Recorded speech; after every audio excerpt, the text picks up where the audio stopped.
কোকৰাঝাৰ এই থলীৰ পৰা এই মহান থলীৰ পৰা মই কোকৰাঝাৰ ৰাজবংশী জনগোষ্ঠী সকলোকে আজিৰ শুভেচ্ছা কামনা কৰিলোঁ, শুভকামনা কৰিলোঁ। অকল কোকৰাঝাৰ ৰাজবংশী জনগোষ্ঠী নহয়, যিহেতু এইটো কেন্দ্ৰীয় বিচুৱা, ইয়াত আমাৰ কেন্দ্ৰীয়ভাৱে বিচুৱা পতা হয়। গতিকে এই অসমৰ আনকি অসম, পশ্চিমবংগ, মেঘালয়, নেপাল আদি সকলোতে বসবাস কৰি থকা, বাংলাদেশ সকলোতে বসবাস কৰি থকা কোকৰাঝাৰ ৰাজবংশীসকলক মই আমাৰ এই বিশ্বত শুভেচ্ছা জনালোঁ। আৰু লগতে সমূহ জনগোষ্ঠীলৈ, জাতি বৰ্ণ ধৰ্ম নিৰ্বিশেষে সমূহ জনগোষ্ঠীলৈ মোৰ শুভেচ্ছা জ্ঞাপন কৰিলোঁ, যাতে সকলোৰে এই নতুন বছৰত শুভ মংগল, শুভ দিন যায়, ভালদৰে দিন যায়, ভালদৰে তেওঁলোকে জীৱন যাপন কৰিব পাৰে, তাৰ কাৰণে শুভেচ্ছা জনালোঁ। এইখন অকল কোকৰাঝাৰ বিচুৱাই নহয়, এইখন এটা আন্তৰ্জাতিক বিচুৱা হিচাপে আমি আখ্যা দিছোঁ এইকাৰণে যে ইয়াত 2014 চনৰ পৰা ইয়াত নেপাল, বাংলাদেশ,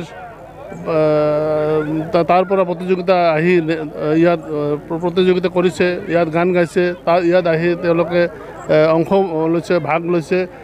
ইয়াত আনকি পশ্চিমবংগ, উত্তৰবংগ আৰু উজনি অসম, মধ্য অসম, তাৰ পৰাও আহি ইয়াত আমাৰ ইয়াত ভাগ লৈছে। গতিকে ইয়াত যি বিচুৱা হয়, এই বিচুৱা কেন্দ্ৰীয়ভাৱে আমি পালন কৰি আছোঁ। কেন্দ্ৰীয়ভাৱে আমাৰ ইয়াত বহুত ঠাইৰ পৰা মানুহ আহে আৰু ইয়াত বিচুৱাত আমাৰ ভাগ লয়, অংশগ্ৰহণ কৰে, নাচে, গান গায়, আনকি তেওঁলোকে বিভিন্ন মূল্যৱান ভাষণ, বিভিন্ন মূল্যৱান উপদেশ দিও যায়।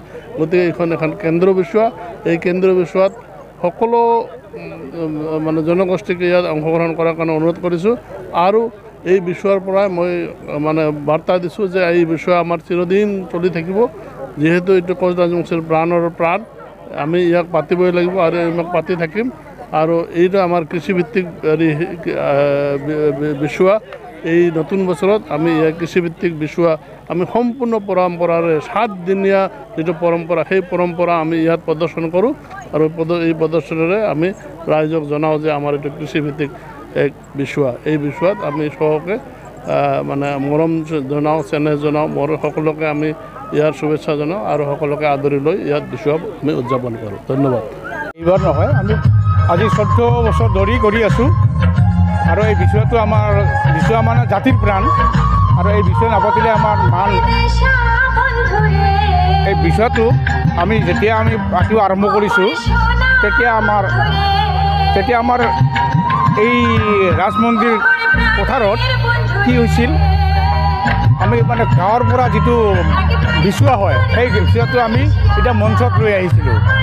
আৰু মঞ্চত লৈ অহাৰ কাৰণে আমাৰ যিমান গাঁৱৰ যিমান কৃষিভিত্তিক যিমানবিলাক আছে আৰু আমাৰ কলা কৃষ্টি, সাংস্কৃতিক পৰম্পৰা, এইবিলাক গাঁৱৰ পৰা এইবিলাক আমি বুটলি আনি আমি মঞ্চত হেৰি কৰিলোঁ।